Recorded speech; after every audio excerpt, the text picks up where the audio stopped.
Un jour, je parcourais la jungle, muni d'une carte mal dessinée sur un morceau de tissu. Après des jours de marche, j'atteignis un ancien temple maya.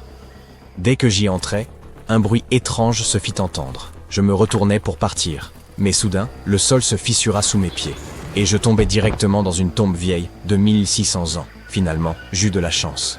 Ce jour-là, je ressortis chargé des jades étincelants, de coquillages sculptés, et je trouvai aussi un masque effrayant. Sa malédiction me hante toujours aujourd'hui. Bon, ça ne s'est peut-être pas passé exactement comme ça.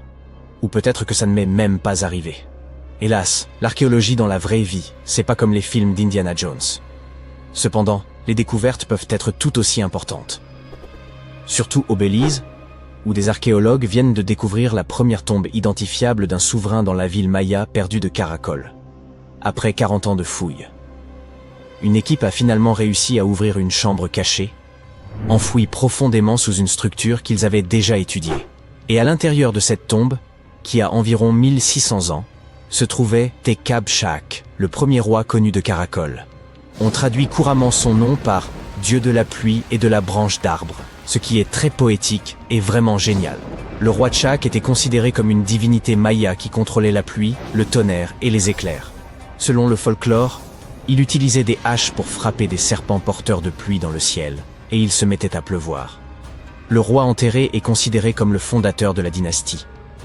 Et cette dynastie a duré plus de 460 ans. Et en jugeant par ce qui a été enterré avec lui, nous pouvons supposer que le roi Chaak était très admiré.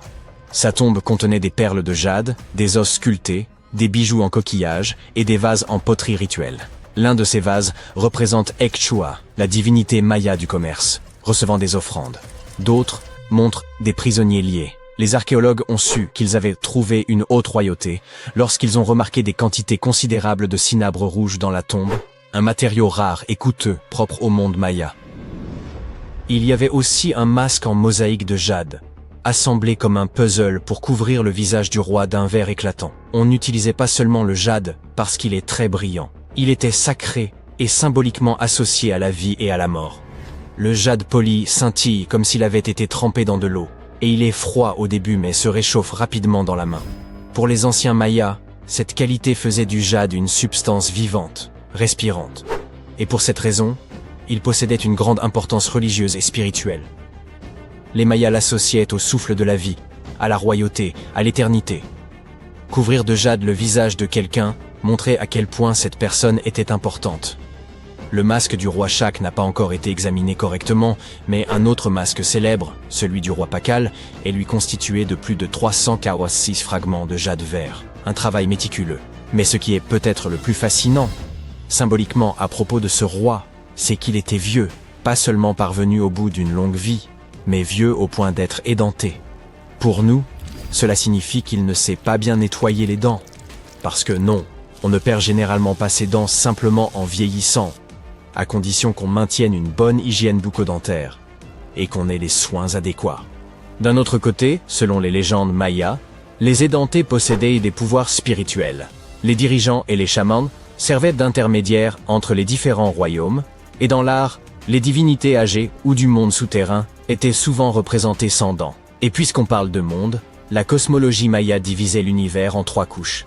Le monde du haut était le domaine des dieux. Le monde du milieu était celui des hommes. Il reposait sur le dos d'une tortue ou d'un caïman géant et était entouré d'une mer primordiale. Et en dessous se trouvait le monde d'en bas, connu sous le nom de Xibalba, un royaume sombre et complexe, peuplé d'esprits et d'ancêtres. Et certaines personnes, notamment les dirigeants, les chamans et les anciens, étaient censés se déplacer entre ces mondes. Notre roi était un dirigeant, portait un nom de type divin et était un ancien édenté. Son niveau de puissance devait être incommensurable. Mais ce n'est pas tout. Voici le plus inquiétant. La tombe était enfouie sous une autre tombe, découverte en 1993. Les archéologues enquêtèrent sur une autre sépulture lorsqu'ils ont réalisé qu'une autre chambre était cachée en dessous. Une cachette intéressante. Remarquablement, ça a fonctionné. Pendant plus de 1600 ans, personne ne l'a trouvée.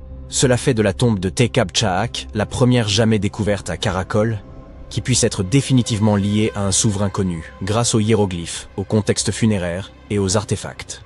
Si vous n'êtes pas fan de géographie ou d'histoire, Vous n'avez probablement jamais entendu parler de Caracol. Aujourd'hui, c'est une ruine isolée au cœur des jungles de l'ouest du Belize. Mais il y a environ 16 siècles, Caracol était l'une des plus grandes et des plus puissantes villes de tout le monde maya. À son apogée, elle s'étendait sur plus de 200 km², ce qui, pour référence, est plus vaste que l'actuelle Belize City. Sa population était d'environ 100 000 personnes. C'est plus que la plupart des villes européennes de l'époque. Et elle n'était pas seulement grande, elle était avancée.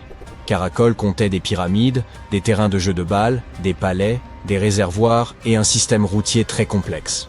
Des autoroutes de calcaire s'étendant sur des kilomètres à travers la jungle. Des fouilles passées ont également mis au jour des pointes de flèches, des forêts, des fusailloles, des figurines et des outils du quotidien. La tombe de Tekapchak est l'une des 3 tombes principales trouvées dans l'acropole nord-est. Celle-ci est située près de Kahana. Le complexe architectural central de Caracol est l'un des plus hauts bâtiments construits par l'homme au Belize jusqu'à aujourd'hui. Il atteint une hauteur impressionnante de 43 mètres et comporte plusieurs étages où l'on trouvait l'élite et les temples. Mais même avec cette taille, trouver des tombes n'est pas du tout chose facile. La plupart ont déjà été pillées. Nous ne savons pas ce qui se cache encore là-bas. Et dans certaines zones, creuser risque de causer de dégâts. C'est pourquoi il a fallu des décennies aux chercheurs pour finalement trouver quelque chose d'intact. Toutefois, ils ont répertorié plus de 850 sépultures et 175 tombes à Caracol au cours de leur mission qui a duré 4 décennies. L'une des premières tombes, datant d'environ 350 de notre ère, est une sépulture par crémation contenant des artefacts rituels tels que des lames en obsidienne, des pointes de lance et des stylets de céramique associés au Mexique central. Si vous êtes archéologue, cette ville sera pour vous mine d'or historique. Mais les mines d'or historiques s'accompagnent souvent de mises en garde. Par exemple, n'entrez pas, le plafond pourrait vous tomber dessus. De plus, même si les scientifiques sont enthousiastes à propos de cette découverte, le roi est probablement agacé s'il peut réellement voyager entre les différents mondes. Alors, qu'est-ce qu'on fait maintenant que le repos éternel du roi a été perturbé? En ouvrant et en entrant dans la tombe de Tekapchak, les archéologues ont pénétré dans un lieu sacré censé rester fermé. Les tombes mayas n'étaient pas simplement des trous dans le sol avec un cercueil joliment taillé. Elles étaient scellées comme des coffres cosmiques, fermés avec de la pierre, de la terre, et parfois des rituels de fermeture élaborés. L'idée, c'est qu'une fois refermé, ce que la tombe contenait ne devait plus être touché. L'archéologie à Caracol et dans d'autres villes mayas nous ont bien prouvé tout ça.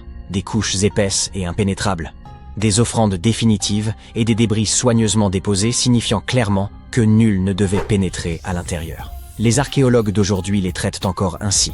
Ils travaillent selon des lois et des protocoles stricts et font montre du plus grand respect pour ce que tout cela représentait pour les bâtisseurs d'origine. Cependant, il est étrange de penser à la mythologie et de se demander si Chak va hanter les archéologues. Je suppose que nous verrons bien. Il ne devrait pas avoir peur. Il est vieux et n'a pas de dents. Peut-être qu'il les embêtera avec de la pluie. Après tout, il tient son nom d'une divinité pluvieuse, et nous ne connaissons toujours pas sa véritable puissance. Les Mayas étaient une civilisation fascinante, et leurs structures comptent encore parmi les plus mystérieuses que l'on puisse trouver. Bien qu'ils aient été isolés du monde connu, ils ont également construit des pyramides sans grue, cartographié le ciel nocturne sans télescope, et ils savaient comment enterrer un roi. Caracol est plein de secrets. Une tombe cachée sous une autre tombe, un roi édenté avec un masque effrayant, et le nom d'une divinité, c'est presque incroyable. Et étonnamment, on continue aujourd'hui de faire des découvertes. Alors peut-être qu'il n'est finalement pas trop tard pour moi. Mais d'abord, voyons un peu les conséquences de cette malédiction, d'accord? Il existe, tout près de Stonehenge, quelque chose d'absolument colossal et de profondément troublant. Plus d'une douzaine de fosses gigantesques creusées dans le sol. Toutes sont disposées avec une étrange précision et dessinent un cercle parfait de plus d'1 kilomètre de diamètre. Durant des années, nul ne sut les expliquer. Trop vastes pour des pièges, trop ordonnés pour des gouffres naturels, bien trop volontaires pour être dus au hasard. Et la question demeurait, qui possédait, il y a 4000 ans, le pouvoir, le savoir et les motifs nécessaires pour remodeler ainsi le paysage? Ces fosses encerclent un site nommé Durrington Walls, vaste colonie néolithique située à quelques minutes de marche de Stonehenge. Les archéologues estiment à présent qu'elles furent creusées vers 2500 avant notre ère, durant le néolithique récent, à une époque où l'on vivait censément d'une agriculture simple, sans outils métalliques, sans écriture ni mathématiques modernes. Chaque cavité atteint près de 9 mètres de large et descend à environ 4 ou 5 mètres, formant ensemble un anneau presque parfait. Pour démontrer que ces fosses n'étaient pas naturelles, les chercheurs ont mené une véritable enquête. Ils ont prélevé des carottes de sol et analysé la terre elle-même, y compris des traces microscopiques d'ADN ancien, et la datation par luminescence, qui révèle quand le sol a vu la lumière pour la dernière fois. Tous les résultats convergeaient, ces fosses furent creusées délibérément par des humains. Voici où les choses deviennent réellement stupéfiantes. Les fosses n'ont pas été creusées au hasard au fil des déplacements, mais conçues comme un projet unique et cohérent. Cela implique que les bâtisseurs néolithiques savaient imaginer un cercle gigantesque, mesurer des distances en terrain découvert et coordonner des équipes sur une immense étendue, sans GPS, sans drone, ni même carte aérienne. Ils ne disposaient que d'hommes, de cordes, d'outils de bois et d'un savoir partagé. Alors pourquoi consentir un tel effort? Les archéologues estiment que ces fosses relevaient d'un paysage rituel plutôt que fonctionnel.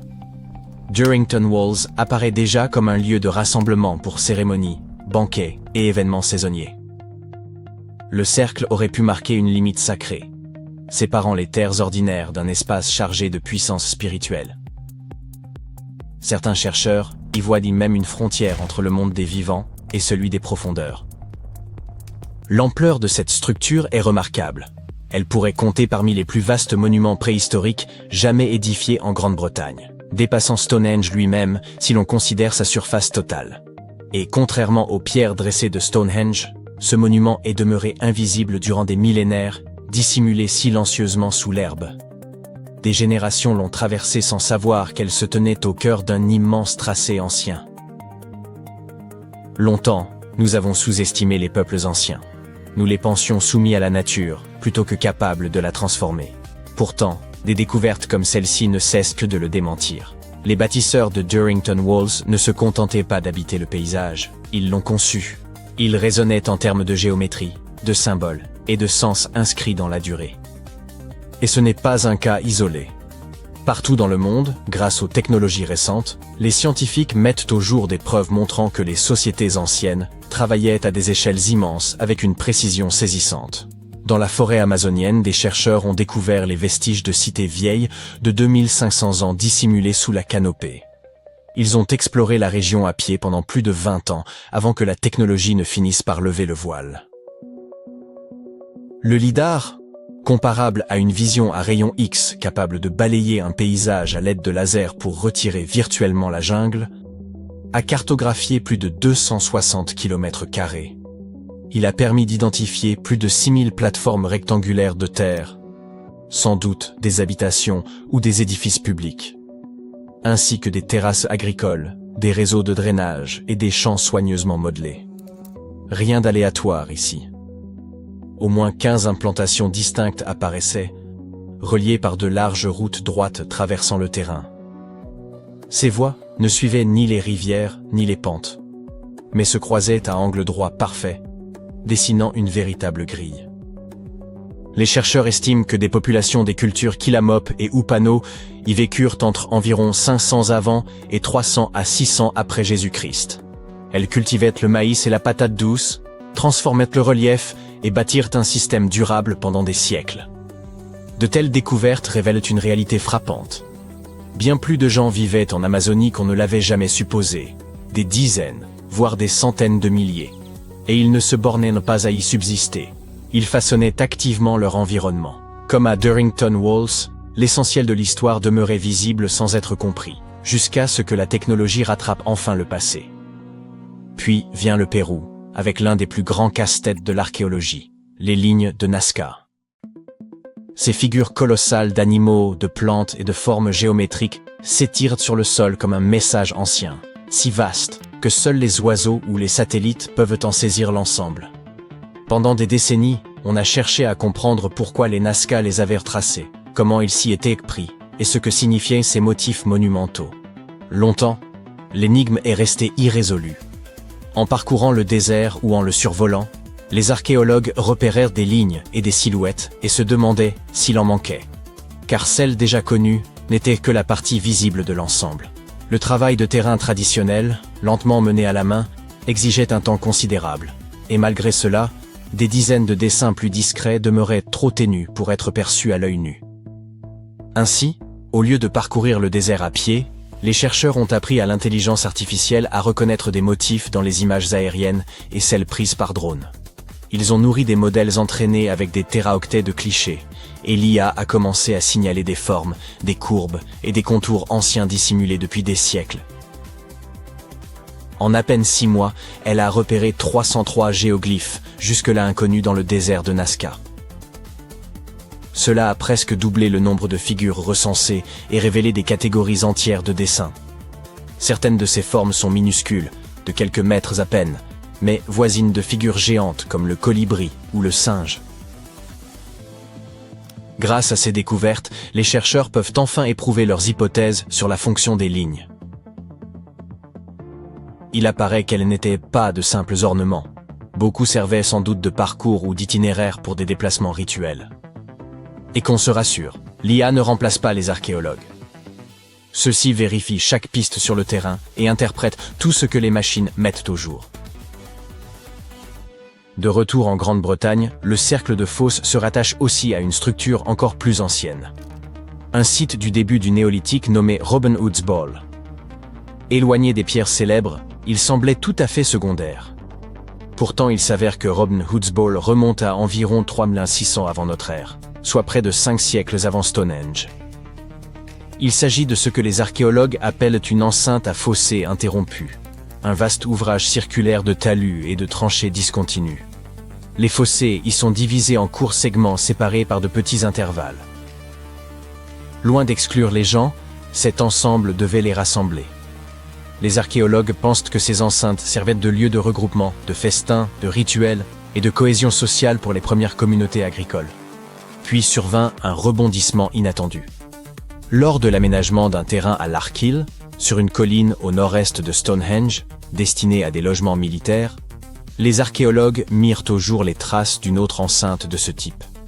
La carte s'en trouva bouleversée. Le paysage ne s'était pas développé à partir de Stonehenge. Il était déjà animé bien avant l'érection des pierres. En poursuivant les fouilles, les chercheurs découvrirent des centaines d'outils en silex, de fines pointes de flèches en forme de feuilles, des fragments de crânes humains et des bois de cervidés, sans doute employés pour creuser. Puis apparut la poterie. Des styles différents surgissaient selon les secteurs, dans les fossés ou dans des fosses voisines. Or ces styles sont de véritables empreintes culturelles. Leur diversité suggère que plusieurs groupes fréquentèrent le même lieu, y apportant leurs traditions, leurs outils et leurs objets. Tout cela transforme notre regard sur Stonehenge. Les pierres n'ont pas jailli du néant. Elles se sont dressées dans un paysage déjà chargé de sens, de mémoire et de circulation. Chaque découverte nouvelle, qu'elle provienne de Stonehenge, de l'Amazonie ou du Pérou, oblige les archéologues à réécrire les manuels et le monde entier à repenser l'idée de progrès. Il apparaît que les anciens compensaient l'absence d'acier et d'électricité par l'observation, l'inventivité et un sens partagé. L'obscurité survient en plein midi. Qu'est-ce donc? La fin du monde? Devenez-vous aveugle? Un immense astéroïde se dirige-t-il vers la Terre? Rassurez-vous, il ne s'agit que d'une éclipse. Un phénomène cosmique d'ampleur planétaire qui n'a rien d'effrayant. C'est l'instant où la Lune passe devant le Soleil et où la planète s'enfonce brièvement dans l'ombre. Lorsque cela arrive, nous ne sommes guère surpris, car les scientifiques annoncent généralement une éclipse plusieurs mois à l'avance. Grâce aux calculs astronomiques et aux modèles mathématiques, ils prédisent pour de très longues années les positions du Soleil et de la Lune. Mais qu'en était-il autrefois, il y a 100, 500 ou 1000 ans? Un paysan part travailler au champ et soudain, toute la contrée bascule dans l'obscurité. Il sait que le jour a commencé, mais que se passe-t-il? Ou des marins sillonnant mer et océan, qui remarquent brusquement que l'horizon et le ciel s'assombrissent, comme si quelqu'un avait éteint la lumière. Imaginez l'effroi primitif qu'ils ont dû ressentir. Et pourtant, en réalité, les gens ne cédèrent pas à la panique. Bien avant l'invention des ordinateurs, des télescopes géants et des satellites, Les hommes savaient déjà prévoir le moment d'une éclipse. Comment s'y prenaient-ils? Les peuples anciens étaient bien plus perspicaces que certains ne l'imaginent. Voyons comment ils réalisèrent leurs calculs astronomiques à travers l'exemple de la civilisation maya et de son célèbre calendrier des éclipses. Ainsi, si vous l'ignoriez, les Mayas constituent un peuple autochtone de Mésoamérique, autrefois établi dans le sud du Mexique, le nord du Belize et le Guatemala. D'ailleurs, le terme « autrefois » convient mal. Ce peuple existe toujours. Au début du XXIe siècle, plus de 5 millions de personnes parlaient une trentaine de langues mayas. Avant la conquête espagnole, cette civilisation figurait parmi les plus avancées et les plus complexes au monde. Les premiers Mayas apparaissent dès 1500 avant notre ère, et, vers l'an 200, ils avaient déjà édifié de vastes cités dotées de pyramides, de cours, de temples et d'infrastructures. Ils étaient célèbres pour leur calendrier et leurs prévisions astronomiques. Vous avez sans doute entendu parler du calendrier Maya, dont la chronologie s'achevait en 2012, ce qui fit croire à beaucoup que l'apocalypse surviendrait cette année-là. Heureusement, rien ne se produisit. Une autre de leurs créations était le calendrier des éclipses, destiné à en prévoir les occurrences.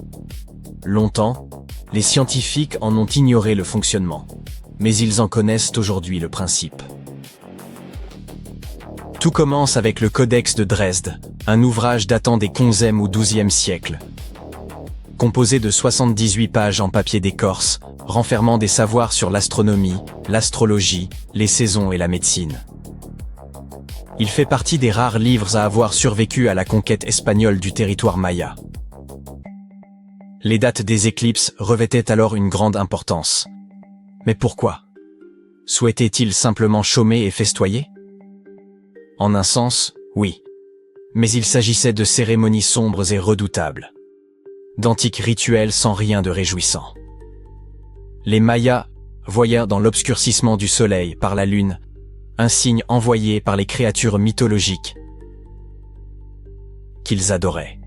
Lorsque le jour s'assombrissait, ils accomplissaient des rites inquiétants, espérant ainsi apaiser les divinités et obtenir récoltes abondantes, protection contre leurs ennemis, renouveau de la nature ou autres faveurs.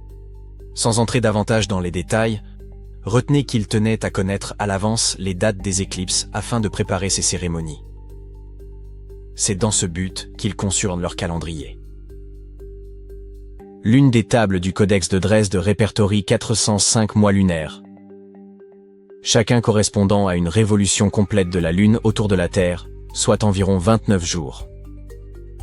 Grâce à ces données, les prêtres mayas pouvaient annoncer des éclipses jusqu'à 700 ans à l'avance.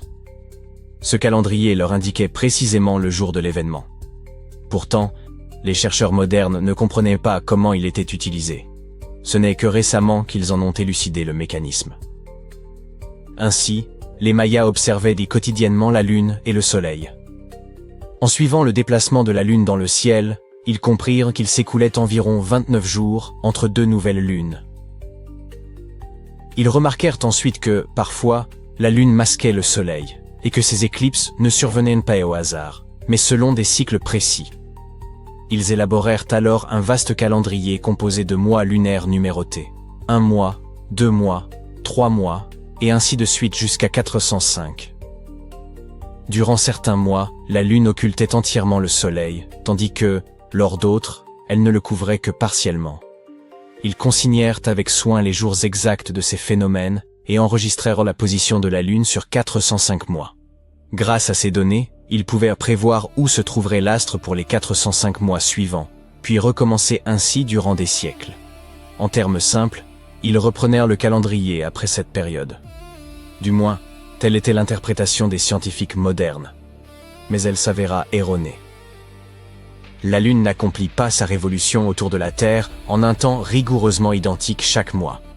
Certaines périodes sont légèrement plus longues, d'autres un peu plus courtes, avec seulement quelques heures d'écart. Pris isolément, ces décalages semblaient négligeables. Mais leur accumulation finissait par fausser le calendrier. Imaginez que vous arriviez avec une minute de retard à un rendez-vous. Cela n'a guère d'importance. Mais si ce retard se répète pendant 3 mois, vous accusez déjà près d'1 heure et demie de décalage. Sur un calendrier de 405 mois, ces heures supplémentaires devenaient bien plus nombreuses. Si les Mayas avaient systématiquement repris le dernier nombre d'un tableau pour débuter le suivant, leur prévision d'éclipse se serait peu à peu dégradée, chaque réinitialisation amplifiant l'erreur. Ils choisirent probablement une autre méthode, en commençant un nouveau tableau au 358e mois du précédent. Dans ce cas, leurs calculs sur l'alignement du Soleil et de la Lune n'avaient qu'une avance d'environ 2 heures et 20 minutes, une précision remarquable pour cette époque. Si l'on compare l'ancienne table aux connaissances actuelles sur les cycles d'éclipses, on constate que cette méthode permettait aux Mayas de prédire avec exactitude chaque éclipse solaire visible sur leur Terre entre 350 et 1150 de notre ère. Ces ajustements mineurs assuraient le bon fonctionnement de la table sur de longues périodes. Les scientifiques affirment qu'avec ces mises à jour, la table serait restée précise pendant des siècles, avec des écarts inférieurs à 51 minutes sur 134 ans. Cela illustre non seulement l'avancée des mathématiques mayas, mais aussi la manière dont ils reliaient intimement leur existence et leur croyance au mouvement du Soleil, de la Lune et des étoiles. Nous faisons quelque chose de comparable avec l'année bissextile. Février compte normalement 28 jours, mais tous les 4 ans, un jour supplémentaire le porte à 29. La Terre ne parcourt pas exactement un tour complet autour du Soleil en un an, mais en un an plus environ 6 heures supplémentaires. Ces heures additionnelles s'accumulent et, au fil des années, finissent par constituer un jour entier, que l'on ajoute à la fin de février. Le jour intercalaire. De petites erreurs de ce type sont ainsi corrigées. Les Mayas appliquaient un procédé analogue pour leur calendrier des éclipses. Mais comment choisissaient-ils les points de référence pour leurs calculs astronomiques? Nous l'ignorons. Ils y parvenaient sans ordinateur, télescope ni autre technologie moderne, simplement grâce à leur remarquable capacité d'observation de la nature. Un système similaire de cycles a conduit certaines personnes à croire que le monde prendrait fin en 2012. Les Mayas avaient conçu un calendrier débutant en 344 avant notre ère et se terminant le 21 décembre 2012, qu'ils percevaient comme la fin d'un ancien cycle et le commencement d'un nouveau.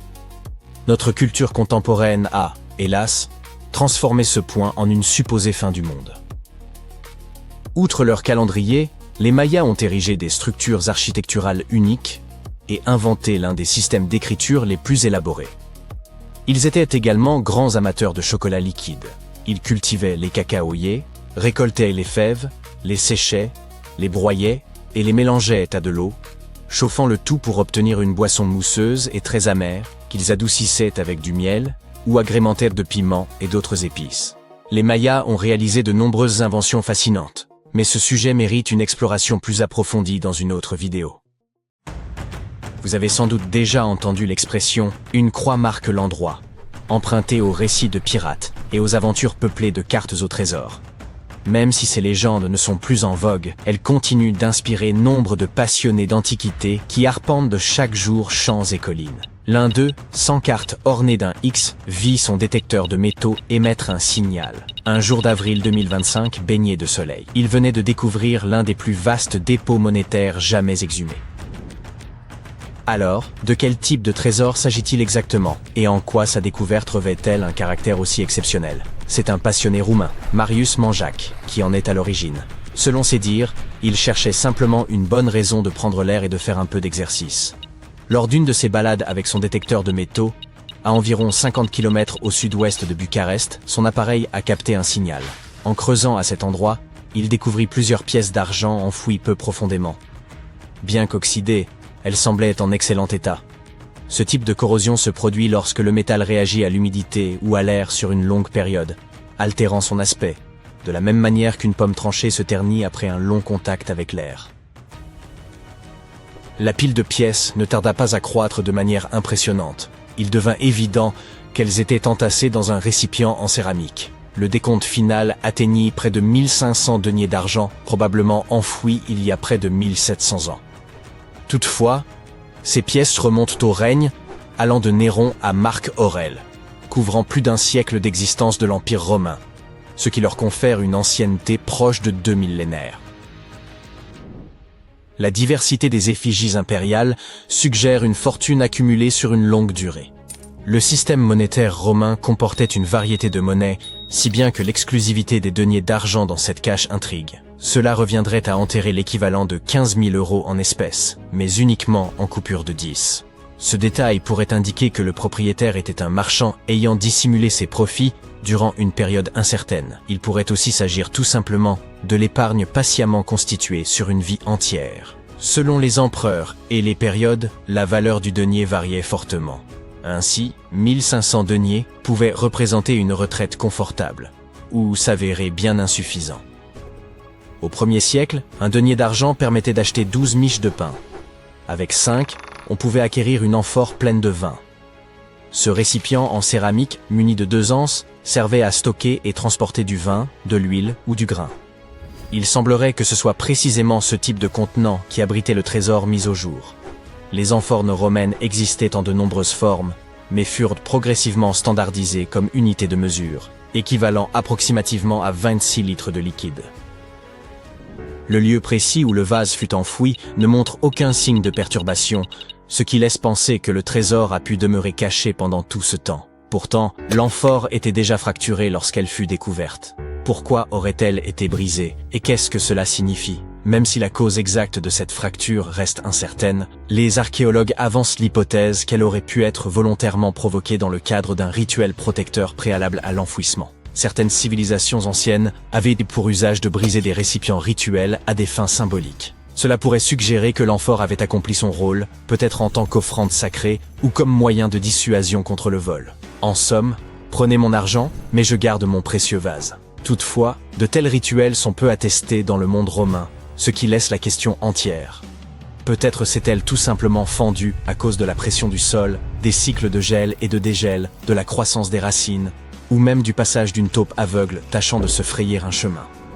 Bien que l'amphore et son contenu soient désormais entre les mains des spécialistes, leur découvreur a bien failli ne recevoir aucune récompense. Après avoir mis au jour le trésor, il lui fallait impérativement prévenir la police, afin de sécuriser le site. Mais le temps jouait contre lui. En Roumanie, un délai légal de 72 heures est imposé pour signaler toute découverte historique importante. Malheureusement, M. Manjac s'est heurté à un contretemps. C'était un jour férié, et les administrations compétentes étaient recloses. Il a donc passé les 2 journées suivantes à photographier avec soin chaque pièce de monnaie, avant de pouvoir remettre l'ensemble de ses trouvailles aux autorités. Le montant exact que M. Manjac pourrait percevoir reste inconnu du public, mais la législation roumaine prévoit généralement qu'un découvreur touche 45% de la valeur estimée de sa trouvaille. Une belle issue, quand on sait que tout cela a commencé par une simple promenade avec un détecteur de métaux. Depuis, le lieu de la découverte a été classé site archéologique, et toute fouille future devra s'effectuer sous la surveillance d'experts, ce qui laisse entrevoir la possibilité d'un prolongement à cette histoire. Mais pour l'heure, intéressons-nous à ce qui provoque les fameux signaux sonores des détecteurs de métaux et voyons s'il subsiste d'autres trésors encore enfouis à travers le monde. La majorité des modèles destinés aux amateurs reposent aujourd'hui sur une technologie appelée VLF, soit très basse fréquence. Lorsque vous balayez le sol avec l'appareil, sa bobine génère un champ magnétique invisible. Si un objet métallique, un clou, une alliance perdue ou une pièce d'argent romaine se trouve dans ce champ, il renvoie un signal. L'appareil le capte et émet un bip pour vous en avertir. Plus le signal est puissant, plus l'objet est probablement proche ou volumineux. En somme, il s'agit d'un procédé d'induction électromagnétique qui permet de faire réagir les métaux enfouis. Un peu comme si vous appeliez dans une caverne et écoutiez l'écho en retour. Fait amusant, les chauves-souris utilisent un principe semblable, mais fondé sur le son. On appelle cela l'écholocalisation. Si vous criez dans une grotte et les dérangez, elles peuvent émettre des clics aigus qui se répercutent sur les objets autour d'elles. Les échos ainsi produits les aident à déterminer la position de ce qui les entoure. Qu'il s'agisse d'un insecte ou d'un visiteur malvenu, rien ne lui échappe. Tandis que les détecteurs de métaux s'appuient sur des ondes magnétiques, les chauves-souris misent sur les sons et leur résonance. Si cela vous a donné envie d'essayer un détecteur, quels sont les lieux à privilégier ? Monsieur Manjac s'est contenté d'une promenade, mais pour beaucoup, c'est un loisir passionnant qui peut enrichir l'histoire et rapporter gros. Et ce plaisir ne se limite pas à la Roumanie, il s'étend bien au-delà.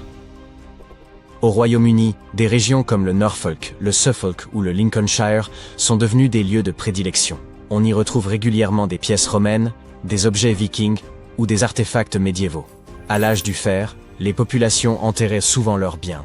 Certains chercheurs pensent que c'était une forme de stockage, d'autres un acte rituel. Dans un cas comme dans l'autre, de nombreux dépôts pourraient encore s'y trouver. La France regorge elle aussi de vestiges enfouis, allant des trésors gallo-romains aux objets antiques.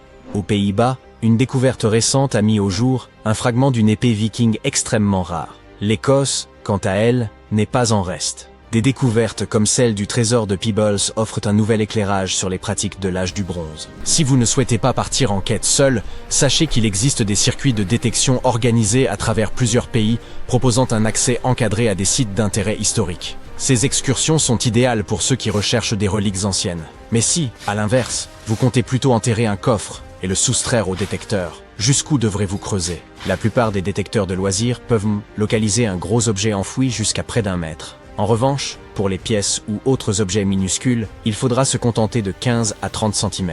Il faut aussi savoir que l'humidité du sol peut jouer en faveur de la détection. Elle améliore la propagation des signaux et facilite la localisation des métaux enfouis. Les modèles professionnels, bien plus coûteux, reposent sur une technologie sophistiquée, leur permettant de repérer de grandes masses métalliques jusqu'à près de 30 mètres de profondeur. Cette capacité s'accroît même lorsqu'il pleut. Toutefois, à moins de cacher votre trésor dans un lieu stratégique, il y a fort à parier qu'il ne sera jamais retrouvé. Pensez à marquer l'emplacement d'une croix sur votre carte. Eridu, une mégapole antérieure à la première civilisation connue, et plus ancienne que les pyramides de Gizeh, gisait enfouie dans les sables du désert mésopotamien depuis plus de 2000 ans. Une découverte scientifique récente bouleverse désormais nos connaissances sur cette cité antique. Les chercheurs ont mis au jour plus de 4000 canaux autour d'Eridu, qui alimentaient en eau plus de 700 fermes exploitées entre le 6e et le début du 1er millénaire avant notre ère. Eridu fut fondée vers 5400 avant Jésus-Christ et fut la ville des premiers rois, ainsi que la première cité historique selon la liste royale sumérienne, ce texte ancien gravé sur une tablette d'argile. Les anciens Sumériens croyaient que cette ville avait été créée par les dieux lorsqu'ils décidèrent de s'établir sur Terre. Eridu occupe une place si importante dans les mythes et légendes sumériens qu'on finit par la considérer, à un certain moment, comme un lieu purement mythique. Le mythe le plus célèbre raconte que les cieux furent courroucés par le tumulte des humains et qu'ils envoyèrent un grand déluge pour les anéantir. Une étude récente a révélé que l'Euphrate constituait la source d'eau de l'ensemble de la cité. Les chercheurs ont cartographié les vestiges du paysage ancien et identifié un réseau sophistiqué de canaux d'irrigation artificielle. Ils ont découvert 200 canaux principaux captant l'eau de l'Euphrate, lesquels alimentaient à leur tour 4000 canaux secondaires. L'équipe a mobilisé images satellitaires, vues par drone, analyse des sols, anciens registres et technologies de télédétection pour en dresser la cartographie complète. Les 700 fermes bénéficiaires présentaient des superficies variées, allant de 460 à plus de 18 000 m². Les canaux principaux mesuraient de près de 1000 mètres de long, certains s'étendant sur plus de 8 km, tandis que les plus petits pouvaient n'atteindre que 10 mètres. En Mésopotamie, les rivières constituaient la principale source d'eau pour l'agriculture, obligeant les cultivateurs à maîtriser l'art d'acheminer l'eau depuis le fleuve jusqu'à leurs champs. Tout débuta par des techniques rudimentaires, telles que le creusement de petites rigoles, mais au fil des générations, ils apprirent à édifier d'immenses canaux atteignant parfois 100 km de long. L'Euphrate lui-même facilitait leurs tâches. L'eau descendait naturellement le long de ces berges surélevées, et les brèches naturelles la laissaient s'épancher sur les terres voisines. Les chercheurs ignorent à quelle époque chaque canal fut utilisé, et il paraît improbable que les 4200 canaux aient fonctionné simultanément durant cette vaste période. Eridu fut jadis un centre religieux et commercial d'une grande importance, grâce à sa position stratégique sur le golfe Persique. Son économie reposait essentiellement sur la pêche, rendue possible par les eaux de l'Euphrate. Les chercheurs y ont découvert des filets et des poids de pêche, ainsi que des ballots entiers de poissons séchés. On y a également trouvé des modèles de bateaux en roseau, première preuve matérielle connue de navires construits par l'homme.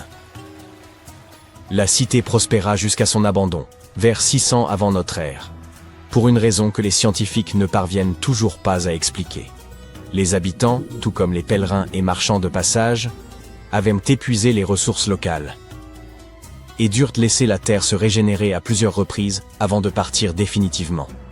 Cela coïncida avec le moment où l'Euphrate changea de cours, privant la ville de sa source vitale d'eau. Bien des siècles plus tard, en 1854, un fonctionnaire britannique nommé John George Taylor fut envoyé en mission dans la région afin d'examiner un site isolé, Tel Abu Shahrain, constitué d'un ensemble de monticules appelés Tels, vestiges d'anciens peuplements humains. D'abord, Taylor demeura peu impressionné. Il espérait tomber sur des trouvailles majeures, telles que des statues, des inscriptions ou les ruines de temples et de palais.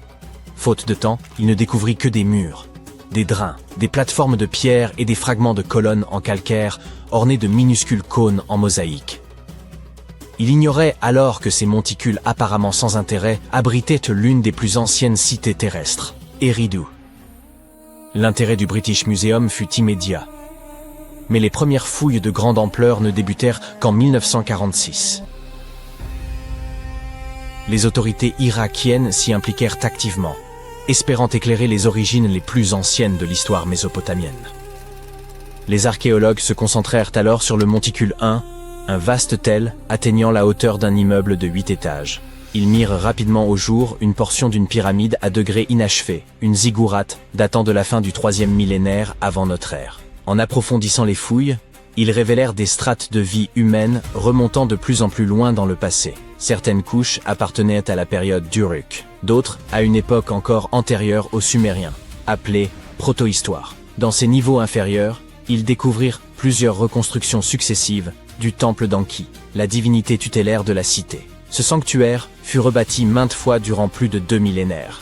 Chaque effondrement donnait lieu à une nouvelle construction, plus vaste et plus majestueuse que la précédente.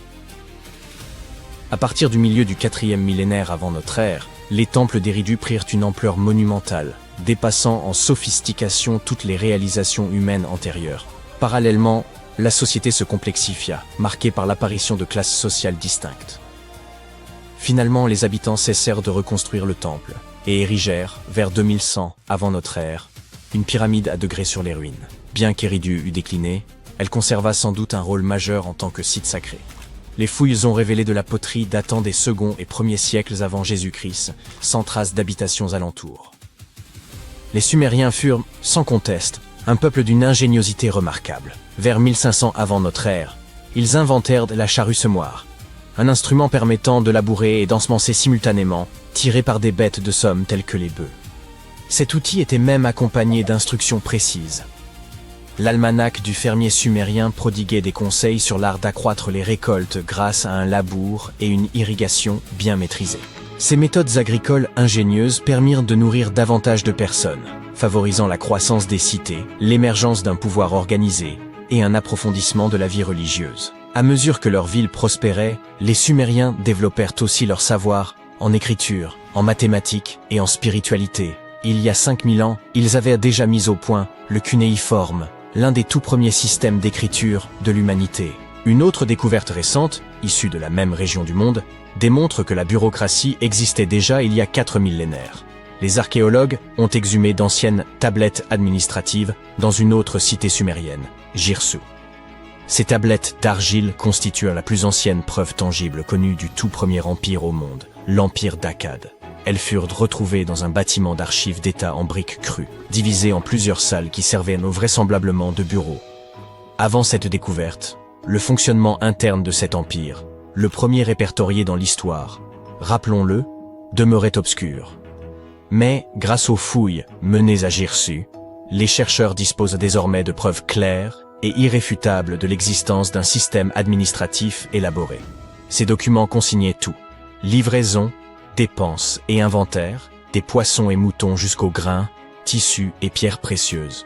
Ils comportent également des registres de population mentionnant les noms, âges et métiers des hommes, des femmes et des enfants. Une forme primitive de recensement. Ces données ont révélé que les femmes occupaient une place essentielle dans la société akkadienne.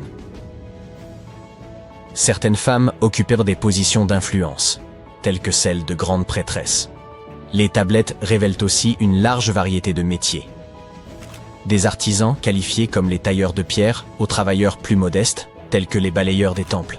Certaines contiennent même des plans de bâtiments, des schémas de champs et des cartes de canaux, preuve que l'Empire disposait d'une organisation et d'une planification très structurées. La cité finit toutefois par se révolter et conquérir son indépendance, mettant fin à 150 ans de domination acadienne. Aujourd'hui, les chercheurs nettoient et traduisent ces tablettes pour en saisir tout le sens. Ces nouvelles découvertes remplacent les théories anciennes et offrent une vision plus exacte du pouvoir et du système administratif de l'Empire d'Akkad. C'est une parfaite journée d'été. Vous vous détendez sur la plage, trempant vos orteils dans l'eau fraîche, quand soudain, bim! Un cauchemar aquatique de 17 mètres jaillit des vagues. Sa taille correspond à celle de 2 bus à impérial londonien, et la chose arbore une 60aine de dents acérées comme des rasoirs, avec des mâchoires supplémentaires qui lui sortent du palais. Car pourquoi pas, hein? Cette bête océanique n'a pas l'habitude de faire la fine bouche. Requins, tortues, autres monstres marins? Oui, tout ça est au menu. Il s'agit du genre Mosasaurus, un groupe de reptiles marins qui dominaient les océans il y a des millions d'années.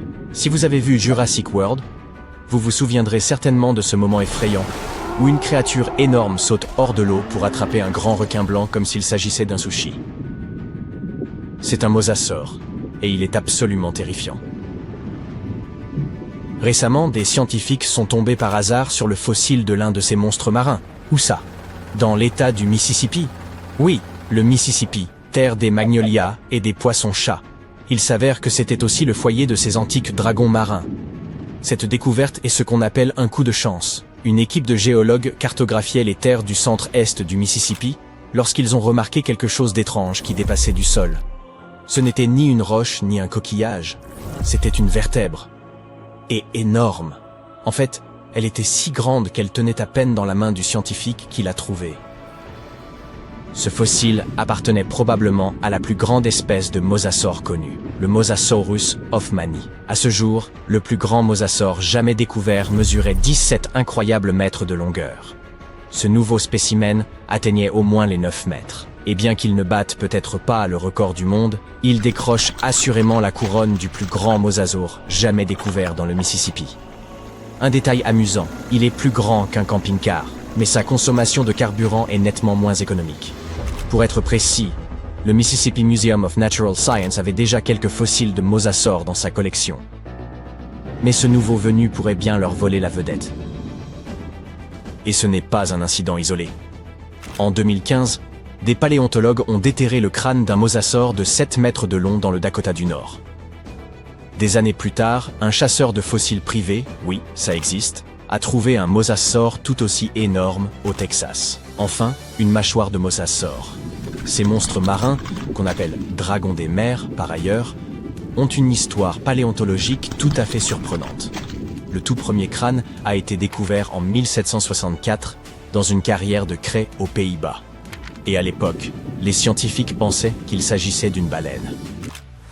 Puis vint un deuxième crâne qui était si impressionnant que les révolutionnaires français sont allés le dérober lors d'un siège en 1794. La légende raconte qu'ils l'ont échangé contre 600 bouteilles de vin. Un échange équitable, selon vous? Ce fossile a en fait contribué à l'émergence du concept d'extinction et a passionné les paléontologues pendant plusieurs siècles. À partir de ce moment, les fossiles de mosasaures se sont mis à apparaître partout dans le monde, comme les vestiges d'antiques célébrités. D'un trou perdu dans le Mississippi jusqu'au désert marocain, du New Jersey à la Belgique, les scientifiques ont découvert un peu de tout, des dents, des crânes entiers, etc. Tellement qu'ils ont fini par en oublier, des siècles durant, quantité dans les tiroirs de leur musée. Alors, qu'étaient exactement ces terrifiants titans des profondeurs? Eh bien, disons simplement que si les anciens océans décernaient un prix à la créature la plus susceptible de manger tout ce qui lui passe sous le museau, le mosasaure l'emporterait haut la main. Imaginez une torpille géante et recouverte d'écailles, avec une bouche sertie d'une 60aine de dents acérées comme des rasoirs, dont certaines sur son palais comme un surplus pathologique. Pour la propulsion, il disposait d'une longue queue musclée, et ses 4 membres en forme de pagaie lui servaient de rame, afin de traverser avec une puissance inégalée les mers chaudes et peu profondes, à la manière d'un hors-bord reptilien. Les scientifiques pensent que c'était un proche parent des varans et des serpents modernes, ce qui, honnêtement, rend ces animaux encore plus terrifiants. Il semble que certains mosasaures étaient même capables de percevoir les vibrations dans l'eau et de détecter ainsi le moindre mouvement à distance, un peu comme les requins utilisent pour l'électrolocalisation dans nos océans modernes. Leurs yeux étaient également bien développés, ce qui leur permettait de tout bien voir dans les profondeurs océaniques les plus obscures, un avantage clé quand on chasse une proie rapide et furtive. Mais ce qui fait vraiment des mosasaures des créatures de cauchemar préhistoriques, c'est leur comportement. C'étaient des super prédateurs, et ils le savaient. Ces monstres marins n'étaient un pas difficile en matière de nourriture. Poissons, tortues, oiseaux, requins, autres mosasaures. En gros, tout ce qui bougeait pouvait être au menu. Le contenu fossilisé de leur estomac prouve qu'ils pratiquaient le dîner en famille de la manière la plus spectaculaire qui soit. S'ils vivaient encore aujourd'hui, votre journée à la plage serait beaucoup plus excitante, et probablement plus courte. Ces gars-là étaient super intenses. Ils régnaient en maîtres sur le monde. On peut dire que les mosasaures étaient les rois incontestés des océans du Crétacé supérieur. Et comme les orques ou les grands requins blancs d'aujourd'hui, ils utilisaient probablement des techniques d'embuscade, s'approchant discrètement de leur proie avant d'attaquer avec une force explosive. Les marques de morsures trouvées sur les os fossilisés de tortues et même d'autres mosasaures suggèrent des batailles sous-marines dignes des films les plus spectaculaires. Mais comment se fait-il qu'on les retrouve aujourd'hui dans le Mississippi, de tous les endroits possibles? Eh bien, remontez le temps d'environ 80 millions d'années, et vous découvrirez qu'une partie de l'Amérique du Nord était plongée sous l'eau. Une vaste mer peu profonde, connue sous le nom de voie maritime intérieure de l'Ouest, divisait le continent en deux, s'étendant du golfe du Mexique jusqu'à l'océan Arctique. Il faisait chaud, la vie y foisonnait. Et oui, le monde grouillait de monstres marins. Cette voie maritime préhistorique était un véritable pays des merveilles aquatiques. Imaginez des plésiosaures au long cou glissant dans l'eau, des oiseaux pourvus de dents plongeant pour attraper des poissons et des huîtres de la taille de pneus de voiture accrochées à des structures récifales. Même le grand et étrange Xiphactinus habitait dans la région. Cette ancienne mer intérieure s'étendait sur plus de 965 km de large à certains endroits, mais elle ne faisait que quelques dizaines de mètres de profondeur, ce qui en faisait un territoire idéal pour des prédateurs comme le mosasaure. Cette faible profondeur signifiait également que les proies avaient assez peu d'endroits où se cacher. La zone était donc, pour le mosasaure, un véritable buffet préhistorique. Mais la voie maritime intérieure de l'Ouest n'allait pas rester là éternellement. À mesure que les montagnes rocheuses s'élevaient, les eaux disparaissaient lentement. Au cours de millions d'années, la voie est passée de l'état d'océan peu profond à celui de marécage. Ensuite, les terres ont séché. Aujourd'hui, ce qui était autrefois recouvert d'eau salée est ce qu'on appelle le Midwest, avec ses champs de maïs, ses vaches, et de temps à autre, une vertèbre de mosasaure qui jaillit du sol. Et le mosasaure n'était pas là pour rester éternellement non plus. Hélas, même ces monstres ne purent échapper à l'extinction. Ces énormes créatures aquatiques disparurent dans leur fond marin il y a environ 66 millions d'années lorsque la Terre reçut une visite inattendue, celle d'un astéroïde de 16 km de large. Lorsque ce gros caillou spatial s'est écrasé sur ce qui est aujourd'hui la péninsule du Yucatan, au Mexique, il a provoqué une destruction d'échelle planétaire. Son impact a soulevé de gigantesques tsunamis, incendié des forêts entières et projeté tellement de débris dans l'atmosphère que la lumière du soleil a été bloquée pendant des mois, voire des années. Ce hiver d'impact a fait plonger les températures de la Terre. Avec la disparition de la lumière du soleil, la photosynthèse des plantes n'était plus possible, et la chaîne alimentaire s'est effondrée comme un château de cartes. Sur Terre, les herbivores mourraient de faim, et leurs prédateurs, comme le tyrannosaure, les ont suivis dans la tombe. Environ 75% de toutes les espèces terrestres ont disparu, et l'océan était loin d'être un refuge. Les mers ont été touchées tout aussi durement, plus durement même. D'abord, il y a eu le méga-tsunami qui a dévasté la vie marine le long des côtes. Ensuite, la véritable catastrophe est arrivée. Vous voyez, sans lumière du soleil, le phytoplancton, ces plantes microscopiques qui se trouvent à la base du réseau alimentaire marin, a péri. Alors, a également disparu le zooplancton, les petits poissons et les organismes filtreurs. Et quand il n'y a plus rien eu à manger, les grands prédateurs, comme le mosasaure, ont eu la dalle. Pas de nourriture, pas d'avenir. Avec des températures en chute libre et l'acidification des océans, même le plus grand prédateur de l'océan ne pouvait pas survivre. Les mosasaures, tout comme les plésiosaures et les ammonites, ont été anéantis en un clin d'œil géologique. C'est ainsi que prit fin le règne des monstres marins. La bonne nouvelle, c'est que vous pouvez aujourd'hui nager en toute tranquillité en sachant qu'aucun dragon ne va venir vous croquer les jambes. Je veux dire, il est bien dommage qu'ils aient disparu, mais soyons honnêtes, les journées à la plage sont bien plus relaxantes sans ces lézards de 17 mètres pour nous gâcher le plaisir. Pendant plus de 3000 ans, personne n'a su que cet endroit existait. Et puis, tout d'un coup, des archéologues qui faisaient des fouilles près d'Alexandrie ont découvert quelque chose de vraiment surprenant. Une ville égyptienne oubliée. Ce lieu est enseveli sous des ruines grecques et cache des secrets qui pourraient réécrire l'histoire des pharaons et de leurs armées. L'un des artefacts retrouvés, qui ressemble à une simple cruche à vin, a déjà tout bouleversé. Nous pensions tout connaître de ce qui avait de l'importance sur la carte de l'Égypte ancienne. Pyramides, Thèbes, Luxor, Alexandrie. Mais non, cette carte vient d'être mise à jour. Cette nouvelle ville était un lieu majeur et date d'il y a environ 3400 ans. On vient de la découvrir sur un site appelé Kom El Nugus. Cet endroit est situé à l'ouest d'Alexandrie et se trouve entre la Méditerranée et un lac d'eau salée qui porte le nom de lac Mariout. Cette découverte a fait se foncer quelques sourcils. Les scientifiques pensaient que cet endroit était autrefois vide et qu'il n'avait été habité que par les Grecs vers 332 avant notre ère. Mais il s'avère que des gens vivaient à Kom El Nugus bien avant cela.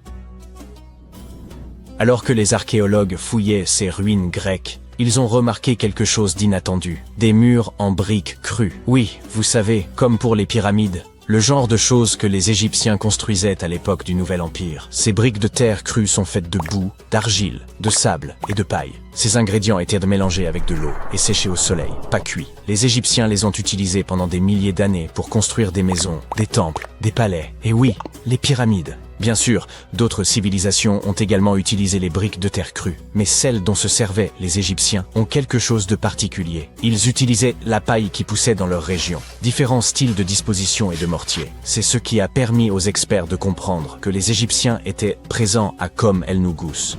Ce seul fait a surpris la communauté scientifique. Mais ensuite, ils ont trouvé d'autres choses. Toute une rue, des structures enterrées, et même un temple construit par Ramsès le Grand lui-même. Son nom parle de lui-même. Ce gars fut l'un des pharaons les plus célèbres de toute l'histoire du royaume. Il a régné sur l'Égypte ancienne pendant 66 ans, a mené de grandes batailles, et il adorait construire toutes sortes de choses, comme ce temple. Les gens l'aimaient tellement que les pharaons suivants ont littéralement prétendu être lui et ont inscrit son nom sur leur bâtiment. C'est alors que les archéologues ont compris qu'ils n'étaient pas en train d'examiner de simples briques dans un village. C'était toute une ville enfouie. Ils se sont immédiatement mis à creuser davantage. Et il s'est avéré que tout ça avait été finement planifié. Le lieu avait été construit avec beaucoup de soin. Les rues avaient des drains pour empêcher la pluie de venir détériorer les murs en briques crues. Il y avait aussi de petites chapelles funéraires avec des inscriptions dédiées aux soldats. Cela suggère que cet endroit était peut-être une base militaire. Et cela change énormément de choses. Dans l'Égypte ancienne, quand l'armée arrivait, c'était pour une raison. Alors, de quoi s'agissait-il? Protection, conquête, contrôle de quelque chose d'important. Dans le cas de cette ville, on pense que c'est le vin, l'eau et le commerce, à la lisière du désert, qui avaient fait marcher l'armée. Le plus fou, c'est que nous ne connaissons pas encore exactement l'ampleur de ce site. L'équipe n'en a découvert qu'une partie jusqu'à présent. Il pourrait y avoir des fortifications, des entrepôts, des bâtiments administratifs et plus de structures religieuses et royales sous toute cette terre. Nous ne savons pas non plus comment cette ville s'appelait dans les temps anciens. Son nom est encore enterré, mais on pourrait le découvrir un jour, peut-être à l'intérieur d'un mur, peut-être sur un parchemin, peut-être sur une autre cruche cassée.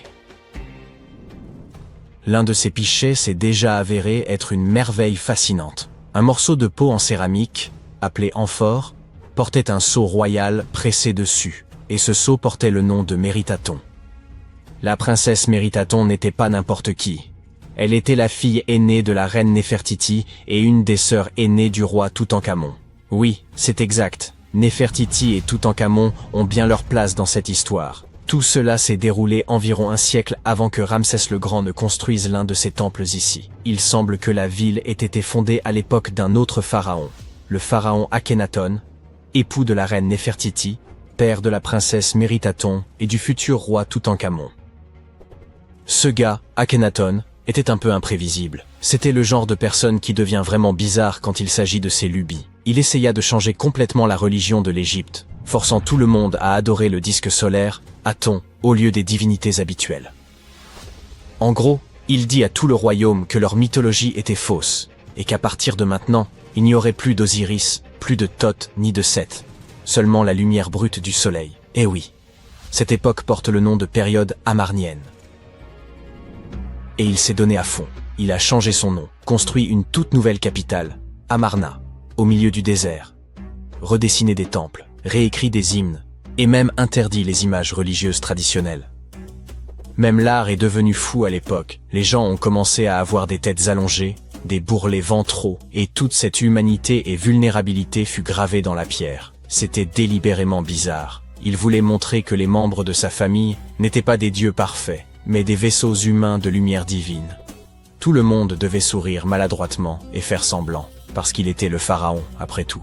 Le plus farfelu, c'est qu'après son règne, son fils Toutankhamon a inversé tout ce qui était lié au disque solaire. Il a littéralement changé son nom de Toutankhaton, ce qui signifie « image vivante de l'Aton ». Le disque solaire, en Toutankhamon, ce qui signifie « image vivante d'Amon », l'une des grandes divinités anciennes. Le roi Toutankhamon a donc ramené les anciennes divinités, rouvert les temples et effacé autant que possible l'héritage d'Akhenaton. On dirait que sa famille n'aimait pas vraiment le culte du soleil, après tout. Pendant ce temps, cette cruche de vin découverte montre que la ville était probablement active, prospère et pleine de vie, à l'époque d'Akhenaton. Et c'est énorme. Jusqu'à présent, il n'y avait aucune preuve que ses idées et projets révolutionnaires s'étendaient jusqu'au nord. La cruche montre également que les vignobles et la production de vin existaient au nord du royaume. Le vin était vraiment une affaire de grande importance, justifiant l'établissement d'une base militaire. La princesse Méritaton a très probablement utilisé cette cruche. Tout comme son frère, elle est née sous le signe du soleil et fut nommée d'après celui-ci. Son nom, également orthographié Méritaton, signifie « bien-aimé de l'Aton ». En tant que fille aînée du pharaon et de sa reine, née en plein milieu de changements religieux radicaux, elle a été élevée pour accomplir les devoirs d'une future reine. Dès ses premières années, elle marchait dans les temples aux côtés de sa mère Néfertiti, secouant le sistre lors de rituels solennels. Elle était présente lorsqu'Akhenaton a établi sa capitale, Amarna.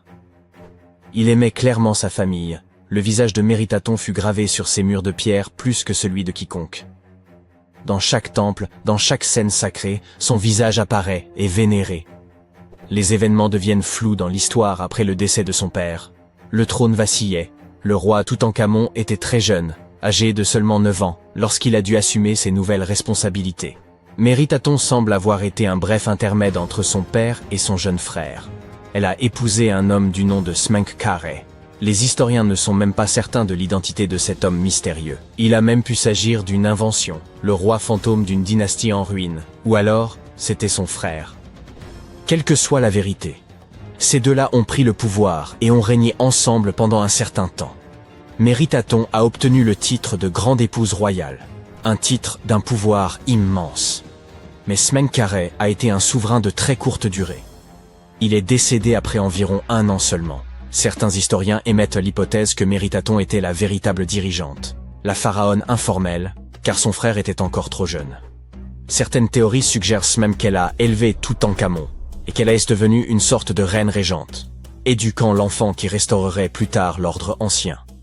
Mais rien de tout cela n'est confirmé. Il est très difficile pour les historiens de trouver des informations sur cette époque, car la période amarnienne a été plus tard condamnée. Les successeurs ont voulu effacer l'hérésie d'Akhenaton et tout ce qui était lié à lui, y compris Méritaton. Ainsi, même si elle a régné, même si elle a éduqué Toutankhamon, ils ont tout fait pour l'enterrer dans les sables de l'histoire. Quoi qu'il en soit, peut-être que cette nouvelle ville nous en dira plus sur les mystères de la période amarnienne, l'une des périodes les plus chaotiques de l'Égypte ancienne. Sous les sables de Luxor, les chercheurs ont mis au jour ce qui semblait n'avoir jamais dû ressurgir. Plus d'1 millier de blocs de pierre finement ornés, vestiges du temple en ruine d'une femme pharaon. Cette découverte soulève des questions troublantes. Pourquoi ce sanctuaire fut-il anéanti? Et qui était donc cette femme? Elle s'appelait Hatshepsut, et l'on reconnaît aujourd'hui en elle l'une des figures les plus remarquables de l'ancienne monarchie égyptienne, bien que l'histoire ait longtemps failli l'effacer. Elle régna au sein de la 18e dynastie, entre 1479 et 1458 avant notre ère. Elle se distingua par de vastes projets architecturaux, des campagnes militaires victorieuses et des échanges commerciaux florissants. Elle fut par ailleurs l'une des rares femmes à avoir porté le titre de pharaon. Il fallut attendre environ 15 siècles avant qu'une autre femme ne monte sur le trône, et ce ne fut autre que Cléopâtre. Le chemin qu'emprunta Hatshepsut pour accéder au pouvoir constitue, sans doute, l'épisode le plus singulier de son histoire. Comme dans la plupart des monarchies héréditaires, la succession en Égypte privilégiait clairement les héritiers mâles. Ainsi, lorsque Thoutmôsis Ier eut pour premier enfant une fille, l'ordre dynastique s'en trouva profondément contrarié. À la mort du souverain, quelques années plus tard, le trône revint à Thoutmôsis II, qui régna brièvement, avant de le transmettre à son jeune fils, Thoutmôsis III, encore en bas âge. Hatshepsut se trouvait être la belle-mère du futur pharaon. Elle endossa donc naturellement le rôle de régente auprès de son beau-fils, trop jeune pour gouverner. Mais au bout de 7 années, elle prit une initiative sans précédent. Elle s'empara du pouvoir suprême et s'autoproclama pharaon d'Égypte.